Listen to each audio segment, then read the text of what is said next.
What's up, everybody? I'm John Middlekauff. You know what I need you to do. Subscribe to our YouTube channel. We got content for days reacting to every NFL game all the time, every single day. Subscribe, like the videos. Let's go. Okay, some big name trades. I got to be honest, this one made me scratch my head. The Pittsburgh Steelers traded a second-round pick for DK Metcalf and then reportedly plan on giving him a ton of money. I like DK Metcalf. And I defended, like, hey, Seattle, you better be very careful. You trade this guy. I get he can be a little different. And he's fallen off a little these last couple of years, some injuries. Get some penalties. Used to drive Pete nuts. But his talent's elite.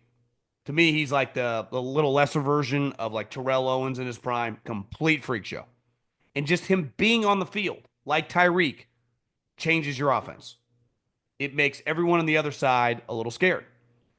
But when I think the Pittsburgh Steelers, it's like, you guys have no quarterback.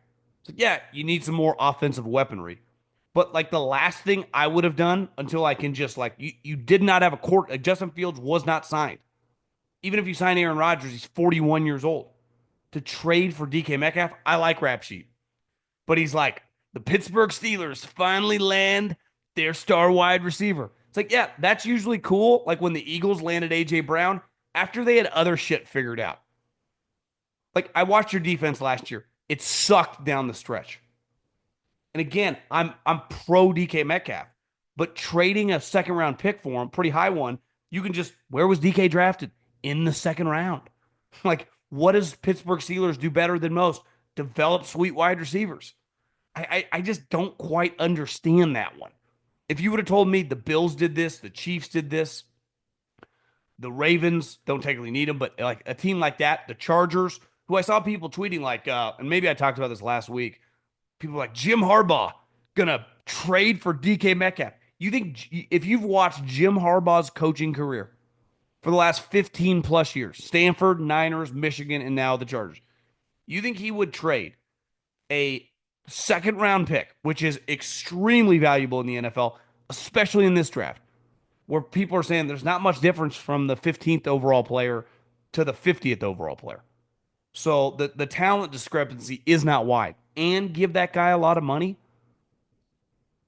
even though that wouldn't even be that crazy a move. I think he'd be sweet on the Chargers. But philosophically, Jim Harbaugh just doesn't believe into that.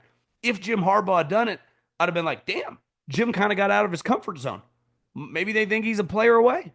What did Jim do? Gave $18 million to Khalil Mack. And I don't know, man. My first reaction was I don't like it. I just don't think it makes that much sense. I really don't. And you just like adding more just weirdness to that room. Even though DK's proven to be like a winning player, you can't say the other thing for Pickens. I don't know. I didn't see that one coming. We saw DK getting traded coming, but just not to the Steelers. Okay, Laremy Tunsil traded today. This is another example of the Sam Darnold thing. It's like, what? The Hughes just traded Laremy Tunsil? He's in the last year of his contract. And right before we took off, I just saw the plane or the trade happen on my phone. Right before we were leaving, I'm like, what's his contract status? Well, he can be cut next year for no dead money. So I would imagine his current contract has no guaranteed money. So what do you think Laremy Tunsil wants right now? An enormous contract. He's going to want, what do top tackles get? 120 guaranteed on a $200 million contract? So the Texans clearly were not comfortable giving him that contract. So if you're not comfortable giving him that contract, what do? You shop the guy because he's got value. And this is what the Washington Commanders did when they attacked free agency. It was like, well, you can just pay a bunch of guys. Well, it's like free agency is kind of hit or miss. I like Adam Peters. Don't quite understand the Kinlaw contract. I don't. I get you need a defensive tackle, and I get you've been around him. That one was we're gonna disagree on that one. But the Laremy Tunsil one, like the Debo one, makes a lot of sense. You get two former, Tunsil's a better player than Debo these last couple of years. But you get high-level winning players that are in contract situations, and you trade draft picks to acquire their salary. Instead of paying 20, 15, it's actually incredible for the owner.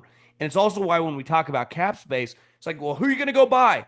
Well, you can also use picks to acquire players and fit in that cap space. So they get Laremy Tunsil and Debo, and maybe within the next couple days, maybe by the time you're listening to this, Laremy Tunsil will sign an extension. Or maybe they just go, listen, if you ball out this year, if I'm Adam, like I've been around Trent Williams, and we broke him off when he was older than you, Laremy. So if you dominate this year, we got no problem giving you a big contract. And they acquired him like guys like Laremy Tunsil don't hit free agency. Look at who was supposed to be the best tackle in free agency this year. Ronnie Stanley doesn't hit free agency. So you kind of got to understand like the only way to acquire that player is through a trade.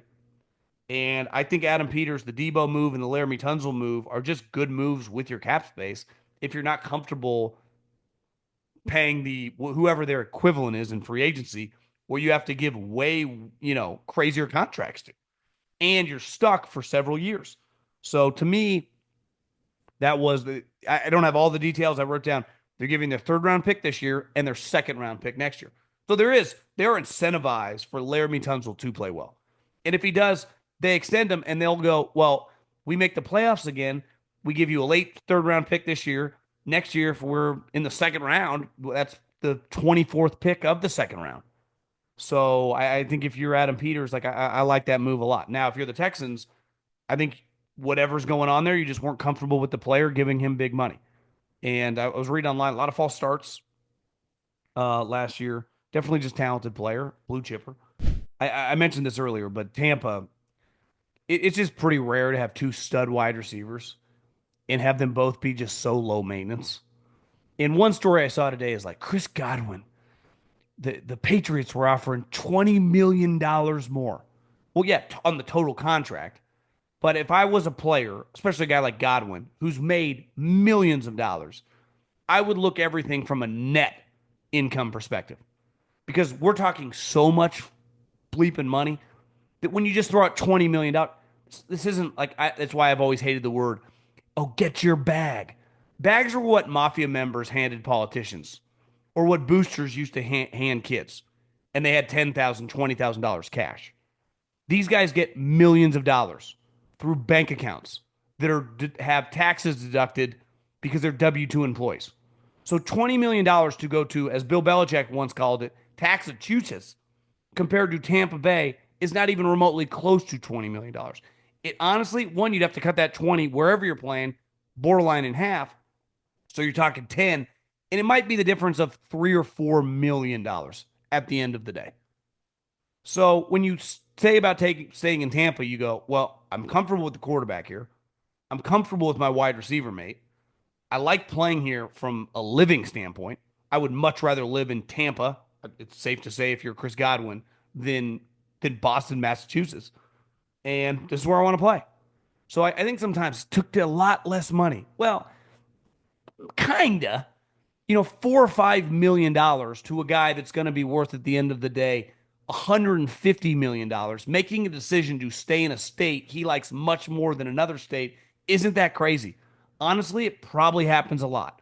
Relative to how much money normal people make, it probably happens on a daily, weekly basis. I was at a wedding talking with friends that are in all sorts of industries. They make these decisions all the time. It might be over 50 grand or 100 grand. Say no, not interested. It's not worth my time. I don't want to pick up and move my shit. I don't want to move my kids. $5 million ain't changing my life. It would me, but if you're Chris Godwin, just like $50,000 might not change your life. Money's all relative. I hate when that's said, and it's so often said during this stuff. It's a different conversation in like the Luka contract. When he got traded, he lost $120 million. Sometimes you see these baseball contracts. You're talking like $600-700 million. This is a different stratosphere than like he would have extra 20 million, well, 20 million total. Like we gotta be adults here. We're grown-ups. This is every team. What's the NFL worth? $100 billion? More than that. $200 billion? This real money's exchanging hands here. Davante Adams signs with the Rams. I hate to say it, but I love it. I just feel like this thing's going to work.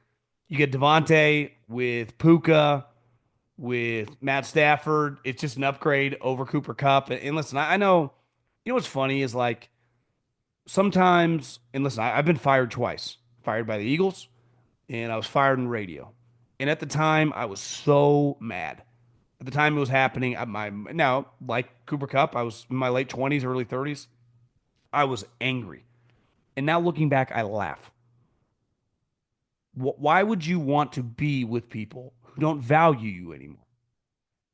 And it's like you also make, like, you have to understand, you make a lot of money and you don't produce at that level anymore. But like Sean McVay, like they're kind of over you. If anything, that should be, it happens all the time in the NFL. And guys go to other places and have a lot of success. I will guarantee. Now you're gonna have to take a pay cut. All the good teams in the NFL are gonna be interested in Cooper Kupp. Now at a price point, they're not gonna give you Davante Adams money. What do you get? 2 years, 46 million, I think 25 guaranteed or something. Cooper Kupp might get 1 year, $5 million.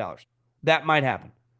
I remember when I was around the Raiders and they signed Michael Crabtree to like a 1 year, $3 million deal. He had an incredible, everyone thought he was like shot. No one wanted to touch him. Had a huge season, and then he got like a 3 year contract. It happens all the time. Like this notion that your just career's over because Sean McVay doesn't want you. It's like, I feel like sometimes, listen, I want to like Cooper Kupp. I have nothing against the guy. The pity party around like him getting cut or traded over the last like 6 months has been fucking laughable. I mean, we have seen dramatically better players in the history of the NFL get treated way worse than just like Sean McVay's like, yeah, we might trade you. It's like, bro, you make $20 million. You're hurt all the time these last couple of years. What do you think this is? Fantasy football?